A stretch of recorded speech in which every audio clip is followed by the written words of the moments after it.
ಮುಂದುವರಿದ ಭಾಗ. ಅದಿತಿ ಈಗಾಗಲೇ ಅವನಿಂದ ತನ್ನ ಕೈಯನ್ನು ಬಿಡಿಸಿಕೊಂಡಿದ್ದಳು. ಮೌಲಿಕ್ ಮತ್ತೆ ಅದಿತಿಯ ಕಡೆಗೆ ಹೆಜ್ಜೆ ಹಾಕುತ್ತಾ, ಸರಿ, ನಿನ್ನ ಅಭಿನವ ಮೇಲೆ ನಿನಗೆ ಅಷ್ಟೊಂದು ನಂಬಿಕೆ ಇದ್ದರೆ ಇಷ್ಟೊತ್ತು ನನ್ನ ಮಾತುಗಳನ್ನು ಯಾಕೆ ಕೇಳಿಸಿಕೊಳ್ಳುತ್ತಿದ್ದೆ?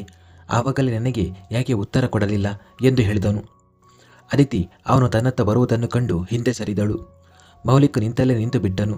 ಅದಿತಿ ಅವನನ್ನು ದಿಟ್ಟಿಸಿ ನೋಡುತ್ತಾ, ಯಾಕೆಂದರೆ ನೀನು ನನ್ನ ಅಭಿನವ್ ಅವರನ್ನು ಇಷ್ಟೊಂದು ದ್ವೇಷಿಸಲು ಕಾರಣವೇನೆಂದು ತಿಳಿಯಲು ಬಯಸಿದ್ದೆ. ಆದರೆ ಕೆಲವೇ ಕ್ಷಣಗಳಲ್ಲಿ ನೀನೇ ದ್ವೇಷಕ್ಕೆ ಅರ್ಹ ಎಂಬುದು ನನಗೆ ಅರ್ಥವಾಯಿತು. ಇತರರ ಸುಂದರ ಜೀವನದಲ್ಲಿ ವಿಷ ಬೆರೆಸುವವರನ್ನು ದ್ವೇಷಿಸುವುದಲ್ಲದೆ ಬೇರೇನು ಮಾಡಲು ಸಾಧ್ಯ? ಆದರೆ ನನ್ನ ಅಭಿನವ್ ಅವರಿಗೆ ಅವರ ಶತ್ರುತ್ವ ದೊಡ್ಡದೋ ಅಥವಾ ಅವರ ಪ್ರೀತಿಯೋ ಎನ್ನುವುದನ್ನು ನಾನು ನೋಡಬೇಕಿತ್ತು. ಇಂದು ಸಿಕ್ಕ ಅತೀವ ನೆಮ್ಮದಿ ನನಗೆ ಹಿಂದೆಂದೂ ಸಿಕ್ಕಿರಲಿಲ್ಲ. ಶತ್ರುಗಳನ್ನು ನೋಡಿದ ಕೂಡಲೇ ಸಂಹರಿಸುವ ನನ್ನ ಅಭಿನವ್ ಇಂದು ನನ್ನನ್ನು ಶತ್ರುವಿನ ಜೊತೆ ಕಂಡರೂ ತನ್ನ ಕೈಗಳನ್ನು ನಿಯಂತ್ರಿಸಿಕೊಂಡರು. ಅವರು ನಿನ್ನ ಕೊರಳ ಪಟ್ಟಿ ಹಿಡಿದು ಭೂಮಿಯಲ್ಲಿ ಹೂತು ಹಾಕಬಹುದಿತ್ತು. ಆದರೆ ನಾನು ನಿನ್ನೊಂದಿಗೆ ಕೈಕುಲುಕಿದಾಗ ಅವರ ಕೈಗಳು ತಾವಾಗಿಯೇ ಕೆಳಗೆ ಇಳಿದವು. ನಾನು ನನ್ನ ಅಭಿನವ್ ಅವರನ್ನು ಎಷ್ಟು ಪ್ರೀತಿಸುತ್ತೇನೆಯೋ ಅದಕ್ಕಿಂತ ಹೆಚ್ಚಾಗಿ ಅವರು ನನ್ನ ಮೇಲೆ ಜೀವವನ್ನೇ ಇಟ್ಟಿದ್ದಾರೆ ಎನ್ನುವುದಕ್ಕೆ ಇದಕ್ಕಿಂತ ಬೇರೆ ಸಾಕ್ಷಿ ಬೇಕೇ ಎಂದು ಹೇಳಿದಳು. ಅದಿತಿಯ ಮುಖದಲ್ಲಿದ್ದ ಆ ಪ್ರೀತಿಯ ತೇಜಸ್ಸನ್ನು ಕಂಡು ಮೌಲಿಕ್ ಆಕ್ರೋಶದಿಂದ ಉರಿದು ಹೋದನು. ಇನ್ನೊಂದೆಡೆ ಅದಿತಿಯ ಮಾತುಗಳು ಅಭಿನವನ ಉರಿಯುತ್ತಿದ್ದ ಹೃದಯಕ್ಕೆ ತಂಪು ನೀಡಿದ್ದವು. ಅವನ ಕಣ್ಣುಗಳಲ್ಲಿ ಆ ತಂಪು ಆನಂದ ಬಾಷ್ಪವಾಗಿ ಹರಿಯುತ್ತಿತ್ತು. ಅವನಿಗೆ ಹೋಗಿ ತನ್ನ ಬೇಬಿಡಾಲನ್ನು ತಬ್ಬಿಕೊಳ್ಳಬೇಕೆಂಬ ಆಸೆಯಾಯಿತು. ಆದರೆ ಅವನು ಅಲ್ಲೇ ಹಿಂದೆ ನಿಂತು ಅವಳ ಮಾತುಗಳನ್ನು ಕೇಳಿಸಿಕೊಳ್ಳುತ್ತಿದ್ದನು. ಮೌಲಿಕ್ ಸಿಟ್ಟಿನಿಂದ ಕೂಗುತ್ತಾ, ನಿನ್ನ ಈ ಅಭಿನವ ಪುರಾಣವನ್ನು ನಿಲ್ಲಿಸು. ನಿನಗಿರುವ ಈ ಅಹಂಕಾರವನ್ನೆಲ್ಲ ಮಣ್ಣು ಪಾಲಾಗುತ್ತದೆ. ಅವನನ್ನು ಮತ್ತು ಅವನ ಹೆಸರನ್ನು ನನ್ನ ಪಾದದಡಿ ತುಳಿದು ನಿನ್ನನ್ನು ನನ್ನವಳನ್ನಾಗಿ ಮಾಡಿಕೊಳ್ಳುತ್ತೇನೆ. ನಿನ್ನನ್ನು ಪ್ರೀತಿಯಿಂದ ಪಡೆಯಬೇಕೆಂದಿದ್ದೆ. ಆದರೆ ಈಗ ನಾನು ಏನು ಮಾಡಬೇಕೋ ಅದನ್ನು ಮಾಡುತ್ತೇನೆ. ಅಭಿನವ್ ಖನ್ನಾನಿಂದ ನಿನ್ನನ್ನು ಕಸಿದುಕೊಳ್ಳುವುದೇ ನನ್ನ ಪರಮ ಗುರಿ ಎಂದು ಹೇಳಿದನು. ನನ್ನ ಬಗ್ಗೆ ಆಮೇಲೆ ಯೋಚಿಸು, ಮೊದಲು ನಿನ್ನ ಬಗ್ಗೆ ಯೋಚಿಸು ಎಂದು ಅದಿತಿ ಅವನ ಮಾತಿಗೆ ಅಡ್ಡ ಬಂದು ಹೇಳಿದಳು. ಇಲ್ಲಿಯವರೆಗೆ ನಿನಗೆ ನಿನ್ನ ಪ್ರಾಣ ಭಿಕ್ಷೆಯಾಗಿ ಸಿಗುತ್ತಿತ್ತು. ಆದರೆ ಇನ್ನು ನಿನ್ನ ಸಾವು ಖಚಿತ. ನನ್ನ ಅಭಿನವ್ ಎದುರು ಯಾರಾದರೂ ನನ್ನನ್ನು ಮುಟ್ಟಿದರೆ ಅವರು ಬದುಕಿರಲು ಸಾಧ್ಯವೇ ಇಲ್ಲ. ನೀನು ನನ್ನನ್ನು ಮುಟ್ಟಿದ್ದು ಮಾತ್ರವಲ್ಲ, ನನ್ನನ್ನು ಪಡೆಯುವ ಆಸೆಯನ್ನು ವ್ಯಕ್ತಪಡಿಸಿದ್ದೀಯ. ಹಾಗಾಗಿ ಅವರು ನಿನ್ನನ್ನು ಕೊಲ್ಲುವುದು ನಿಶ್ಚಿತ ಎಂದು ಹೇಳಿದಳು. ನಿನ್ನ ಅಭಿನವ್ ನನ್ನನ್ನು ಏನೂ ಮಾಡಲು ಸಾಧ್ಯವಿಲ್ಲ ಎಂದು ಮೌಲಿಕ್ ಅಬ್ಬರಿಸಿದಾಗ ಅದಿತಿ ವ್ಯಂಗ್ಯವಾಗಿ ನಕ್ಕು, ನಾನೇನು ನಿನಗೆ ಎಚ್ಚರಿಕೆ ನೀಡುತ್ತಿಲ್ಲ, ನಿನ್ನ ಸಾವಿನ ಭವಿಷ್ಯ ನುಡಿಯುತ್ತಿದ್ದೇನೆ ಅಷ್ಟೇ. ನೀನು ಎಷ್ಟು ಬಾರಿ ನನ್ನನ್ನು ಮುಟ್ಟಿದ್ದೀಯೋ ಅಷ್ಟೇ ಬುಲೆಟ್ಗಳನ್ನು ನನ್ನ ಅಭಿನವ್ ನಿನ್ನ ಎದೆಯೊಳಗೆ ಇಳಿಸದಿದ್ದರೆ ಅವರು ತಮ್ಮ ಬೇಬಿಡಾಲ್ನ ಅಭಿನವ್ ಅಲ್ಲವೇ ಅಲ್ಲ. ಇಷ್ಟು ಹೇಳಿ ಕಣ್ಣು ಹೊಡೆದು ಅಲ್ಲಿಂದ ಹೊರಟು ಹೋದಳು. ಮೌಲಿಕ್ ಸಿಟ್ಟಿನಿಂದ ನಡುಗುತ್ತಾ ನಿಂತಿದ್ದಾಗ ಅವನ ಫೋನ್ ರಿಂಗ್ ಆಯಿತು. ಫೋನ್ ಎತ್ತಿದ ತಕ್ಷಣ ಅವನ ಸಿಟ್ಟು ಸ್ಫೋಟಗೊಂಡು ಫೋನನ್ನು ನೆಲಕ್ಕೆ ಅಪ್ಪಳಿಸಿದನು. ಮತ್ತೊಂದೆಡೆ ಅಭಿನವ್ ಮುಗುಳ್ನಗುತ್ತಾ ಫೋನನ್ನು ಜೇಬಿಗೆ ಹಾಕಿಕೊಂಡು ಅದಿತಿ ಹೋದ ಕಡೆಗೆ ನಡೆದನು. ಅದಿತಿ ಅಭಿನವನನ್ನು ಹುಡುಕುತ್ತಿದ್ದಾಗ ಹಠಾತ್ತನೆ ವಿದ್ಯುತ್ ಸಂಪರ್ಕ ಕಡಿತಗೊಂಡಿತು. ಕತ್ತಲೆಯಲ್ಲಿ ಯಾರೋ ಅದಿತಿಯ ಕೈ ಹಿಡಿದು ಎಳೆದರು. ಕತ್ತಲೆಯ ಕಾರಣ ಮುಖ ಕಾಣದಿದ್ದರೂ ಅದಿತಿಗೆ ಅದು ತನ್ನ ಅಭಿನವನ ಸ್ಪರ್ಶ ಎಂದು ಗೊತ್ತಾಯಿತು. ಕಿರು ನಗೆಯೊಂದಿಗೆ ಮುಂದೆ ಸಾಗಿದವಳು ಗೋಡೆಗೆ ಒರಗಿದಳು. ಅಭಿನವ್ ಅವಳ ಮುಖದ ಮೇಲೆ ಚುಂಬಿಸಿ ಮೃದುವಾಗಿ, ನಿನಗೆ ಗೊತ್ತಿದೆಯೇ ಈಗ ನಿನ್ನನ್ನು ಎಷ್ಟು ಪ್ರೀತಿಸಬೇಕೆಂದು ಅನಿಸುತ್ತಿದೆ ಎಂದು ಹೇಳಿದನು. ಎಷ್ಟು ಎಂದು ಅದಿತಿ ಅವನ ಕಣ್ಣುಗಳಲ್ಲಿ ನೋಡುತ್ತಾ ಕೇಳಿದಳು. ಈಗ ಮಂದ ಬೆಳಕಿನಲ್ಲಿ ಅಭಿನವನ ಮುಖ ಸ್ಪಷ್ಟವಾಗಿ ಕಾಣುತ್ತಿತ್ತು. ತುಂಬ ಎಂದ ಅಭಿನವ್ ತಕ್ಷಣವೇ ಭಾವ ಬದಲಿಸಿ ಹೇಳಿದನು, ಅಲ್ಲ, ನಿಜ ಹೇಳಬೇಕೆಂದರೆ ಪ್ರೀತಿ ಮಾಡುವುದೇ ಇಲ್ಲ. ಯಾಕೆಂದರೆ ನೀನು ನನ್ನನ್ನು ನಿನ್ನಿಂದ ದೂರವಿಟ್ಟು ತಪ್ಪು ಮಾಡಿದ್ದೀಯ.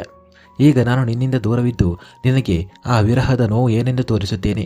ಹೋಗು, ನಾನು ನಿನ್ನನ್ನು ಪ್ರೀತಿಸುವುದಿಲ್ಲ ಎಂದು ಹೇಳಿದನು. ಅದಿತಿಯ ಮುಖದ ಬಣ್ಣ ಬದಲಾಯಿತು. ನೀವು ಹಾಗೆ ಮಾಡಲು ಸಾಧ್ಯವಿಲ್ಲ. ನೀವು ನನ್ನಿಂದ ದೂರವಿರಲು ಸಾಧ್ಯವೇ ಇಲ್ಲ ಎಂದು ನನಗೆ ಗೊತ್ತು ಎಂದಳು.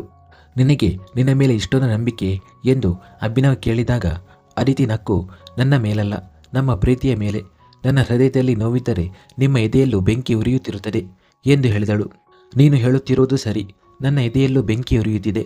ಆದರೆ ನಾನು ಅದನ್ನು ಈಗಲೇ ತಣಿಸಲು ಬಿಡುವುದಿಲ್ಲ ಎಂದು ಹೇಳುತ್ತಾ ಅಭಿನವ್ ಅವಳ ಕೈ ಹಿಡಿದು ಕಾರಿನಂತ ಕರೆದೊಯ್ದನು. ಕಾರಿನಲ್ಲಿ ಅದಿತಿ ಅವನನ್ನು ರೇಗಿಸಲು ಪ್ರಯತ್ನಿಸಿದಳು. ಆದರೆ ಅಭಿನವ್ ಸುಮ್ಮನಿದ್ದನು. ಅದಿತಿ ಅವನ ಕೈ ಹಿಡಿಯಲು ಹೋದಾಗ ಅವನು ಕೈ ಬಿಡಿಸಿಕೊಂಡು ಸ್ಟೇರಿಂಗ್ ಹಿಡಿದನು. ಅದಿತಿ ಕೋಪದಿಂದ ಸೀಟಿನ ಮೇಲೆ ಕಾಲಿಟ್ಟು ಕುಳಿತಳು. ಇದೇನು ಕುಳಿತುಕೊಳ್ಳುವ ರೀತಿ ಎಂದು ಅಭಿನವ್ ಕೇಳಿದಾಗ, ನನ್ನ ರೀತಿ ನೀವೇನೂ ನೋಡಿಲ್ಲ ಎನ್ನುತ್ತಾ ಅವಳು ಜಿಗಿದು ಅವನ ಮಡಿಲಲ್ಲಿ ಕುಳಿತಳು. ಅವಳು ಹಠಾತ್ತನೆ ಮಡಿಲಿಗೆ ಬಂದಿದ್ದರಿಂದ ಅಭಿನವ್ ನಿಯಂತ್ರಣ ತಪ್ಪಿ ಕಾರು ನಿಂತು ಹೋಯಿತು. ನೋಡಿ, ನಾವು ಇಲ್ಲೇ ರೋಮ್ಯಾನ್ಸ್ ಮಾಡಬೇಕೆಂದು ಕಾರಿಗೂ ಆಸೆ ಇದೆ, ಅದಕ್ಕೆ ಬಂದಾಗಿದೆ ಎಂದು ಅದಿತಿ ನಕ್ಕಳು. ಅಭಿನವ್ ಅವಳ ಮುಖದ ಕ್ಯೂಟ್ ಎಕ್ಸ್ಪ್ರೆಷನ್ ನೋಡಿ ಮನಸ್ಸಿನಲ್ಲಿ ಸೋತು ಹೋದನು. ಆದರೆ ಮೇಲ್ನೋಟಕ್ಕೆ ಗಂಭೀರವಾಗಿದ್ದನು. ಈಗ ಇಲ್ಲಿಂದ ಸ್ವಲ್ಪ ಪಕ್ಕಕ್ಕೆ ಸರಿದರೆ ಕಾರಿನಲ್ಲಿ ಏನಾಗಿದೆ ಎಂದು ನೋಡುತ್ತೇನೆ. ಇದು ಕಾಡು ಪ್ರದೇಶ, ಇಲ್ಲಿ ಕಾಡು ಪ್ರಾಣಿಗಳಿರುತ್ತವೆ ಎಂದು ಅಭಿನವ್ ಹೇಳಿದನು. ಅದಕ್ಕೆ ಅದಿತಿ, ಕಾಡಿನ ರಾಜನೇ, ನನ್ನ ಜೊತೆ ಇರುವಾಗ ನನಗೇಕೆ ಕಾಡು ಪ್ರಾಣಿಗಳ ಭಯ ಎಂದು ಮರುತ್ತರ ನೀಡಿದಳು. ಕೊನೆಗೆ ಅದಿತಿ ಅಲ್ಲಿಂದ ಏಳಲು ಪ್ರಯತ್ನಿಸಿದಾಗ ಅವಳ ಕಾಲು ಸಿಕ್ಕಿ ಹಾಕಿಕೊಂಡಿತು. ಅವಳು ನೋವಿನಿಂದ ಕಿರುಚಿದಾಗ ಅವಳ ಮುಖದಲ್ಲಿದ್ದ ನೋವು ತಕ್ಷಣವೇ ಅಭಿನವನ ಮುಖದಲ್ಲೂ ಮೂಡಿತು. ಅವನು ತಕ್ಷಣ ಅವಳ ಕಾಲಿನ ಕಡೆಗೆ ನೋಡಿದಾಗ ಅವನ ಮುಖದಲ್ಲಿ ನೋವಿನ ಬದಲು ಕೋಪ ಮೂಡಿತು. ಏಕೆಂದರೆ ಅದಿತಿ ಅವನೊಂದಿಗೆ ತಮಾಷೆ ಮಾಡಿದ್ದಳು. ಯಾರೋ ನನ್ನನ್ನು ನೋವಿನಲ್ಲಿ ತೊಳಲಾಡುವುದನ್ನು ನೋಡಲು ಬಯಸುತ್ತಾರೆ ಎಂದು ಕಾಣುತ್ತದೆ, ಆದರೆ ನನ್ನನ್ನು ನೋವಿನಲ್ಲಿ ನೋಡಿ ನನಗಿಂತ ಹೆಚ್ಚು ಅವರಿಗೆ ನೋವಾಗುತ್ತದೆ ಎಂಬುದು ನನಗೆ ಗೊತ್ತು ಎಂದು ಅದಿತಿ ಮಂದ ಹಾಸ್ಯದೊಂದಿಗೆ ಅವನ ಕುತ್ತಿಗೆಗೆ ಕೈಗಳನ್ನು ಹಾಕುತ್ತಾ ಹೇಳಿದಳು. ಅಭಿನವ್ ಅವಳ ಕೈಗಳನ್ನು ಬಿಡಿಸುತ್ತಾ, ನನ್ನ ಪ್ರೀತಿಯನ್ನು ನೀನು ಅತಿಯಾಗಿ ದುರುಪಯೋಗಪಡಿಸಿಕೊಳ್ಳುತ್ತಿದ್ದೀಯಾ ಎಂದನು. ಅದಕ್ಕೆ ಅದಿತಿ, ಇನ್ನೂ ಎಲ್ಲಿ ತೆಗೆದುಕೊಂಡಿದ್ದೇನೆ? ಈ ಪ್ರೀತಿಯ ಲಾಭ ಪಡೆಯುವುದು ಇನ್ನೂ ಬಾಕಿ ಇದೆ. ಇಲ್ಲಿಯವರೆಗೆ ನಿಮ್ಮ ಇಷ್ಟದಂತೆ ನಡೆಯುತ್ತಿತ್ತು, ಆದರೆ ಇನ್ನು ಮುಂದೆ ನನ್ನ ಪ್ರತಿಯೊಂದು ಮಾತನ್ನು ನೀವು ಕೇಳಲೇಬೇಕು ಎಂದು ಮುಗುಳ್ನಗುತ್ತಾ ಹೇಳಿದಳು. ಇಷ್ಟೊಂದು ಆತ್ಮವಿಶ್ವಾಸವೇ ಎಂದು ಅಭಿನವ್ ಕೇಳಿದಾಗ, ನಿಮ್ಮ ಊಹೆಗಿಂತಲೂ ಹೆಚ್ಚು ಎಂದು ಹೇಳಿ ಅದಿತಿ ಅವನ ಮಡಿಲಿನಿಂದ ಎದ್ದು ಪಕ್ಕಕ್ಕೆ ಸರಿದಳು. ಅಭಿನವ್ ಕಾರಿನಿಂದ ಕೆಳಗಿಳಿದು ಪರಿಶೀಲಿಸಿದಾಗ ಎಂಜಿನ್ ಸಮಸ್ಯೆಯಿಂದ ಕಾರು ಕೆಟ್ಟು ಹೋಗಿರುವುದು ತಿಳಿಯಿತು. ಅವನು ಫೋನ್ ತೆಗೆದು ನೋಡಿದಾಗ ಅದು ಕೂಡ ಆಫ್ ಆಗಿತ್ತು. ಅವನು ಅದಿತಿಯ ಬಳಿ ಫೋನ್ ಕೇಳಿದಾಗ ಅವಳು ತನ್ನ ಬಳಿ ಫೋನ್ ಇಲ್ಲವೆಂದು ಕೈ ಸನ್ನೆ ಮಾಡಿದಳು. ಅಭಿನವ್ ಹತಾಶೆಯಿಂದ ತಲೆಗೆ ಕೈ ಹೊತ್ತು ರಸ್ತೆಯ ಕಡೆಗೆ ನೋಡಿದನು. ಅದು ನಗರದಿಂದ ಹೊರವಲಯದಲ್ಲಿದ್ದ ಕಾರಣ ವಾಹನಗಳ ಸಂಚಾರ ಬಹಳ ಕಡಿಮೆ ಇತ್ತು. ಅದಿತಿಯನ್ನು ಕಾರಿನಲ್ಲೇ ಕುಳಿತುಕೊಳ್ಳಲು ಹೇಳಿ ಅವನು ಸ್ವಲ್ಪ ಮುಂದೆ ಹೋಗಿ ನೋಡಿದನು, ಆದರೆ ಯಾರೂ ಕಾಣಲಿಲ್ಲ. ಅವನು ವಾಪಸ್ಸು ಕಾರಿನ ಬಳಿ ಬಂದಾಗ ಮತ್ತೆ ಅವನಿಗೆ ಕೋಪ ಬಂದಿತು. ಏಕೆಂದರೆ ಅದಿತಿ ಕಾರಿನಿಂದ ಹೊರಗೆ ಬಂದು ಬೋನೆಟ್ ಮೇಲೆ ಹೊರಗೆ ನಿಂತಿದ್ದಳು. ನಾನು ನಿನಗೆ ಕಾರಿನಿಂದ ಹೊರಗೆ ಬರಬೇಡ ಎಂದು ಹೇಳಿರಲಿಲ್ಲವೇ ಎಂದು ಅಭಿನವ್ ಒಳಗೆ ಕೂರಿಸಲು ಹೋದನು. ಆದರೆ ಅದಿತಿ ಕೈ ಬಿಡಿಸಿಕೊಂಡು, ನನಗೆ ಕಾರಿನೊಳಗೆ ಕೂರಲು ಇಷ್ಟವಿಲ್ಲ, ನಿಮ್ಮೊಂದಿಗೆ ಸಮಯ ಕಳೆಯಬೇಕು ಎಂದಳು. ಹಾಗಾದರೆ ಈ ರಸ್ತೆಯ ಮೇಲೆ ಸಮಯ ಕಳೆಯಬೇಕೇ ಎಂದು ಅಭಿನವ್ ವ್ಯಂಗ್ಯವಾಗಿ ಕೇಳಿದನು.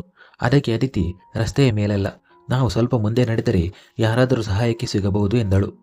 ಅಭಿನವ್ ಸ್ವಲ್ಪ ಯೋಚಿಸಿ, ಆದರೆ ನೀನು ಅಷ್ಟು ದೂರ ನಡೆಯಬಲ್ಲೆಯಾ ಎಂದು ಕೇಳಿದನು. ನಡೆಯುತ್ತೇನೆ, ಒಂದು ವೇಳೆ ಸುಸ್ತಾದರೆ ನೀವು ನನ್ನನ್ನು ಎತ್ತಿಕೊಳ್ಳಿ. ಹೇಗಿದ್ದರೂ ನನ್ನನ್ನು ಎತ್ತಿಕೊಳ್ಳುವುದು ನಿಮಗೆ ತುಂಬ ಇಷ್ಟವಾದ ಕೆಲಸವಲ್ಲವೇ ಎಂದು ಹೇಳಿ ಅವಳ ಮುಂದೆ ನಡೆದಳು.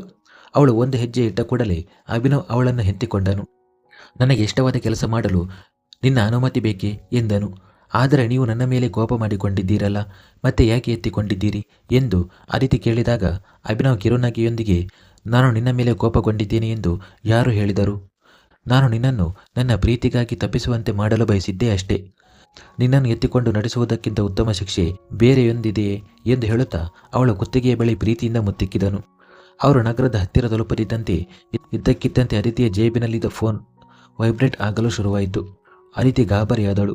ಅಭಿನವ್ ಜೊತೆ ಹೆಚ್ಚು ಸಮಯ ಕಳೆಯಬೇಕೆಂಬ ಆಸೆಯಿಂದ ಅವಳು ಫೋನ್ ಇಲ್ಲವೆಂದು ಸುಳ್ಳು ಹೇಳಿದ್ದಳು. ಅಭಿನವ್ ಅವಳನ್ನು ದಿಟ್ಟಿಸಿ ನೋಡಿದಾಗ, ನನಗೆ ನಿಜವಾಗಿಯೇ ಗೊತ್ತಿರಲಿಲ್ಲ ನನ್ನ ಫೋನ್ ಜೇಬಿನಲ್ಲಿದೆ ಎಂದು. ಗೊತ್ತಿದ್ದರೆ ನಾನೇ ಕೊಡುತ್ತಿದ್ದೆ, ನಾನು ಪ್ರಾಮಿಸ್ ಮಾಡುತ್ತೇನೆ ಎಂದು ತಡಬಡಾಯಿಸುತ್ತಾ ಹೇಳಿದಳು. ಅಭಿನವ್ ನಕ್ಕು, ತಪ್ಪು ಮಾಡಿದ್ದೀಯಾ, ಈಗ ನಿನಗೆ ಶಿಕ್ಷೆ ಖಂಡಿತ ಎಂದನು. ನಿಜವಾಗಿಯೂ ಶಿಕ್ಷೆ ಕೊಡುತ್ತೀರಾ ಎಂದು ಅದಿತಿ ಮುಗ್ಧವಾಗಿ ಕೇಳಿದಾಗ, ತಪ್ಪು ಮಾಡಿದರೆ ಶಿಕ್ಷೆ ಅನುಭವಿಸಲೇಬೇಕು ಎನ್ನುತ್ತಾ ಅಭಿನವ್ ಅವಳನ್ನು ಕೆಳಗಿಳಿಸಿದನು. ಇನ್ನು ಮುಂದೆ ನಾನು ನಿನ್ನನ್ನು ಎತ್ತಿಕೊಳ್ಳುವುದಿಲ್ಲ, ನೀನೇ ನಡೆದುಕೊಂಡು ಬರಬೇಕು ಎಂದು ಅವನ ಮುಂದೆ ನಡೆದನು. ಅದಿತಿ ಬೇಸರದಿಂದ ಅವನ ಹಿಂದೆ ಓಡಿ ಹೋಗಿ ಅವನ ಬೆನ್ನಿನ ಮೇಲೆ ಹತ್ತಿದಳು. ಅವಳು ಹೇಗೋ ಕಷ್ಟಪಟ್ಟು ಅವನ ಕುತ್ತಿಗೆಗೆ ಕೈ ಹಾಕಿ ನೇತಾಡಿದಳು. ಅಭಿನವ್ ಅವಳನ್ನು ಹಿಡಿಯದೆ, ನೀನು ಎಷ್ಟೇ ಡ್ರಾಮಾ ಮಾಡಿದರೂ ನಾನು ನಿನ್ನನ್ನು ಎತ್ತಿಕೊಳ್ಳುವುದಿಲ್ಲ, ಫೋನ್ ಬಗ್ಗೆ ಮೊದಲು ಹೇಳಿದರೆ ಎಷ್ಟು ಸಮಯ ವ್ಯರ್ಥವಾಗುತ್ತಿರಲಿಲ್ಲ ಎಂದನು. ಆಗ ಅದಿತಿಯ ಫೋನಿನಲ್ಲಿ ಅಲಾರಾಂ ಮೊಳಗಿತು. ಅವಳು ಆಶ್ಚರ್ಯಗೊಂಡಳು, ಏಕೆಂದರೆ ಅವಳು ಎಂದಿಗೂ ಅಲಾರಾಂ ಇಟ್ಟಿರಲಿಲ್ಲ. ಇದರ ಅರ್ಥ ಅಭಿನವ್ಗೆ ಮೊದಲೇ ತಿಳಿದಿತ್ತು ಅವಳ ಬಳಿ ಫೋನ್ ಇದೆ ಎಂದು. ಅವಳು ತಕ್ಷಣ ತನ್ನ ಫೋನಿನಿಂದ ಅಭಿನವ್ ಫೋನಿಗೆ ಕರೆ ಮಾಡಿದಳು. ಅಭಿನವನ ಜೇಬಿನಲ್ಲಿದ್ದ ಫೋನ್ ರಿಂಗ್ ಆಯಿತು. ಅಂದರೆ ಅವನ ಫೋನ್ ಕೂಡ ಆಫ್ ಆಗಿರಲಿಲ್ಲ. ಅದಿತಿ ದೊಡ್ಡ ಕಣ್ಣುಗಳಿಂದ ಅವನನ್ನು ನೋಡಿದಳು. ಅಭಿನವ್ ಮುಗುಳ್ನಗುತ್ತಾ, ನಿನಗೆ ಈ ಅವಕಾಶವನ್ನು ಕಳೆದುಕೊಳ್ಳಲು ಇಷ್ಟವಿಲ್ಲದಿದ್ದ ಮೇಲೆ ನಾನು ಮಾತ್ರ ಹೇಗೆ ಬಿಟ್ಟುಕೊಡಲಿ, ಮೈ ಇನ್ನೋಸೆಂಟ್ ಬೇಬಿ ಡಾಲ್ ಎಂದು ಹೇಳಿದನು. ಅದಿತಿ ಕೋಪದಿಂದ ಅವನ ಕಡೆಗೆ ಓಡಿ ಬಂದಳು. ಆದರೆ ಅಭಿನವ್ ನಗುತ್ತಾ ಅವಳಿಂದ ತಪ್ಪಿಸಿಕೊಂಡು ವೇಗವಾಗಿ ಓಡಲು ಶುರು ಮಾಡಿದನು. ಅದಿತಿ ಕೂಡ ಸುಮ್ಮನೆ ಬಿಡದೆ ಅವನನ್ನು ಬೆನ್ನಟ್ಟಿದಳು. ಅವಳು ತನ್ನ ವೇಗವನ್ನು ಮತ್ತಷ್ಟು ಹೆಚ್ಚಿಸಿ ಒಮ್ಮೆಲೆ ಅಭಿನವ್ ಬೆನ್ನಿನ ಮೇಲೆ ಹೋಗಿ ನೇತಾಡಿದಳು. ಈ ಬಾರಿ ಅಭಿನವ್ ಅವಳನ್ನು ತನ್ನ ಕೈಗಳಿಂದ ಭದ್ರವಾಗಿ ಹಿಡಿದುಕೊಂಡನು. ಈಗ ಅವರಿಬ್ಬರು ಪರಸ್ಪರ ಏನನ್ನೂ ಮಾತನಾಡದೆ ಮುಂದೆ ಸಾಗುತ್ತಿದ್ದರು ಮತ್ತು ಇಬ್ಬರ ಮುಖದಲ್ಲಿ ಒಂದು ಸುಂದರ ಕಿರುನಗೆ ಇತ್ತು. ಆದರೆ ಅವರಿಬ್ಬರು ಸ್ವಲ್ಪ ಮುಂದೆ ಬಂದಿದ್ದರೋ ಇಲ್ಲವೋ ಅಷ್ಟರಲ್ಲಿ ಇದ್ದಕ್ಕಿದ್ದಂತೆ ಜೋರು ಮಳೆ ಶುರುವಾಯಿತು. ಅಭಿನವ್ ತಕ್ಷಣ ಅದಿತಿಯನ್ನು ತನ್ನ ಬಾಹುಗಳಲ್ಲಿ ಎತ್ತಿಕೊಂಡು ರಸ್ತೆಯ ಪಕ್ಕದಲ್ಲಿದ್ದ ಮರವೊಂದರ ಕೆಳಗೆ ನಿಂತುಕೊಂಡನು. ಆದರೆ ಮಳೆ ತುಂಬ ಜೋರಾಗಿತ್ತು. ಅವರಿಬ್ಬರು ತಮ್ಮ ಕಾರಿನಿಂದ ತುಂಬ ಮುಂದೆ ಬಂದಿದ್ದರು. ಹಾಗಾಗಿ ಅಲ್ಲಿಗೆ ವಾಪಸ್ ಹೋಗುವುದು ಅಸಾಧ್ಯವಾಗಿತ್ತು. ಸಹಾಯ ಕೇಳಲು ದೂರದವರೆಗೆ ಯಾವುದೇ ವಾಹನಗಳು ಬರುತ್ತಿರುವುದು ಕಾಣಿಸಲಿಲ್ಲ. ಅದಿತಿ ಅಭಿನವ್ ಕಡೆಗೆ ನೋಡುತ್ತಿದ್ದಳು. ಅವಳ ದೃಷ್ಟಿ ಅವನ ಮುಖದ ಮೇಲಿತ್ತು. ಅದು ಮಳೆಯ ಹನಿಗಳಿಂದ ಹೊಳೆಯುತ್ತಿತ್ತು. ಹಣೆಯ ಮೇಲೆ ಬಿದ್ದಿದ್ದ ಅವನ ಸ್ವಲ್ಪ ಉದ್ದನೆಯ ಕೂದಲುಗಳು ಮಳೆಯ ನೀರಿನಲ್ಲಿ ನೆನೆದು ಅವನನ್ನು ಮತ್ತಷ್ಟು ಆಕರ್ಷಕವಾಗಿ ಕಾಣುವಂತೆ ಮಾಡಿದ್ದವು. ಮೊದಲು ಅದಿತಿ ಅವನನ್ನೇ ನೋಡುತ್ತಾ ನಿಂತಳು. ನಂತರ ಅವನ ಕೈ ಹಿಡಿದು ತನ್ನ ಕಡೆಗೆ ತಿರುಗಿಸಿಕೊಂಡಳು. ಅವನ ಮುಖವನ್ನೇ ದಿಟ್ಟಿಸಿ ನೋಡುತ್ತಿದ್ದ ಅವಳ ಕಣ್ಣುಗಳಲ್ಲಿನ ತುಂಟಾಟವನ್ನು ಕಂಡು ಅಭಿನವ್ ತಕ್ಷಣ ಇನ್ನೊಂದು ಕಡೆ ತಿರುಗಿಕೊಂಡನು. ಅದಿತಿ ತನ್ನ ಮುಖವನ್ನು ಕೆಡಿಸಿಕೊಂಡು ಮತ್ತೆ ಅವನನ್ನು ಎಳೆದು ತನ್ನ ಕಡೆಗೆ ತಿರುಗಿಸಿ ಬಹಳ ತೀವ್ರವಾದ ದೃಷ್ಟಿಯಿಂದ ಅವನ ಮುಖವನ್ನು ನೋಡತೊಡಗಿದಳು. ಅಭಿನವ್ ಅವಳ ಆಸೆಯನ್ನು ಅರ್ಥ ಮಾಡಿಕೊಂಡಿದ್ದನು. ಆದರೆ ಸದ್ಯಕ್ಕೆ ಅವನು ಏನನ್ನು ಮಾಡಲು ಸಾಧ್ಯವಿರಲಿಲ್ಲ. ಆದ್ದರಿಂದ ಅವನು ಮತ್ತೆ ಇನ್ನೊಂದು ಕಡೆಗೆ ತಿರುಗಿಕೊಂಡನು. ಈ ಬಾರಿ ಅದಿತಿ ತಾನೇ ಅವನ ಮುಂದೆ ಬಂದು ಕೋಪದಿಂದ, ನನಗೆ ಏನು ಬೇಕು ಎಂದು ನಿಮಗೆ ಗೊತ್ತಿದೆ ಅಲ್ಲವೇ ಎಂದು ಕೇಳಿದಳು. ಅಭಿನವ್, ನನಗೆ ಬಹಳಷ್ಟು ವಿಷಯಗಳು ತಿಳಿದಿವೆ. ಆದರೆ ಈಗ ನಿನಗೆ ಏನೂ ಸಿಗುವುದಿಲ್ಲ. ಇನ್ನೂ ಒಂದು ದಿನವೂ ಕಳೆದಿಲ್ಲ. ಆಗಲೇ ನೀನು ನನ್ನ ಮೇಲೆ ಹಕ್ಕು ಚಲಾಯಿಸಲು ಶುರು ಮಾಡಿದ್ದೀಯ. ಆದರೆ ನೀನು ನನ್ನನ್ನು ಪೂರ್ತಿ 5 ದಿನಗಳ ಕಾಲ ತಪ್ಪಿಸುವಂತೆ ಮಾಡಿದ್ದೆ ಎಂದು ಉತ್ತರಿಸಿದನು. ಅದನ್ನು ಕೇಳಿ ಅದಿತಿ ಅವನನ್ನು ದಿಟ್ಟಿಸಿ ನೋಡತೊಡಗಿದಳು. ಅಷ್ಟರಲ್ಲಿ ಅಭಿನವನ ದೃಷ್ಟಿ ಎದುರಿಗಿದ್ದ ಒಂದು ಪುಟ್ಟ ಮನೆಯ ಮೇಲೆ ಬಿತ್ತು. ಅವನು ಅವಳ ಕೈ ಹಿಡಿದು, ಇನ್ನೂ ತುಂಬ ಸಮಯವಿದೆ ನನ್ನ ಜೀವವೇ, ಈ ಹೃದಯ ತುಡಿಯಲಿ ಬಿಡು ಎಂದು ಹೇಳಿದನು. ನಿಮ್ಮ ಈ ಕಾಯುವಿಕೆ ನನ್ನನ್ನು ಹುಚ್ಚು ಹಿಡಿಸುತ್ತದೆ ಎಂದು ಅದಿತಿ ಹೇಳಿದಾಗ ಅಭಿನವ್ ಅವಳನ್ನು ಕರೆದುಕೊಂಡು ಮುಂದೆ ಸಾಗುತ್ತಾ, ನಿನ್ನ ಹುಚ್ಚುತನಕ್ಕೆ ನನ್ನ ಹುಚ್ಚುತನದಿಂದಲೇ ಸರಿಯಾದ ಚಿಕಿತ್ಸೆ ನೀಡುತ್ತೇನೆ ಎಂದು ಹೇಳಿದನು. ಇಬ್ಬರು ಮಳೆಯಲ್ಲಿ ನೆನೆಯುತ್ತಾ ಆ ಮನೆಯ ಹತ್ತಿರ ಬಂದು ಬಾಗಿಲು ತಟ್ಟಿದರು. ಆ ಮನೆ ಅಷ್ಟೇನು ದೊಡ್ಡದಾಗಿರಲಿಲ್ಲ. ಸ್ವಲ್ಪ ಸಮಯದ ನಂತರ ಒಬ್ಬ ಮಹಿಳೆ ಬಾಗಿಲು ತೆರೆದಳು. ಅಭಿನವ್ ಮತ್ತು ಅದಿತಿಯ ಸ್ಥಿತಿಯನ್ನು ನೋಡಿ ಅವಳು ಆಶ್ಚರ್ಯಗೊಂಡಳು.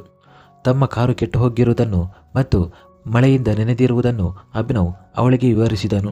ಸ್ವಲ್ಪ ಸಮಯ ಅಲ್ಲಿ ಉಳಿಯಲು ಅನುಮತಿ ಕೇಳಿದನು.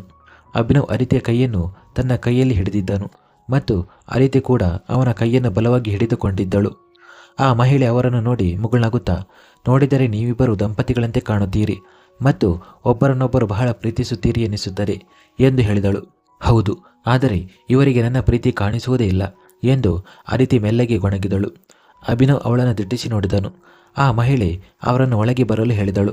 ಮನೆಯ ಒಳಗೆ ಒಂದು ಕೊಠಡಿ ಮತ್ತು ಒಂದು ಸಣ್ಣ ಅಂಗಳದ ಜೊತೆಗೆ ಅಡುಗೆ ಮನೆ ಇತ್ತು. ಅವರಿಬ್ಬರ ಬಟ್ಟೆಗಳು ಪೂರ್ತಿ ನೆನೆದಿದ್ದವು.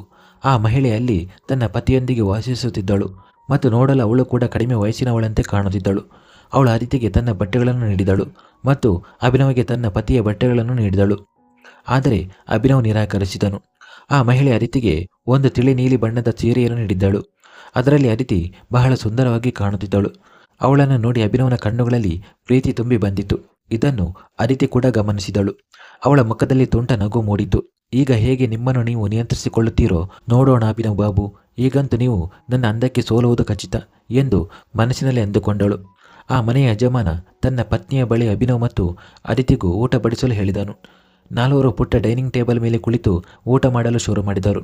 ಎಲ್ಲರೂ ಊಟ ಆರಂಭಿಸಿದ ತಕ್ಷಣ ಅದಿತಿಯ ಫೋನಿಗೆ ಒಂದು ಮೆಸೇಜ್ ಬಂದಿತು. ಅದನ್ನು ಓದಿದ ಅದಿತಿಯ ಕಣ್ಣುಗಳು ಆಶ್ಚರ್ಯದಿಂದ ಅರಳಿದವು. ಮುಂದುವರಿಯುವುದು.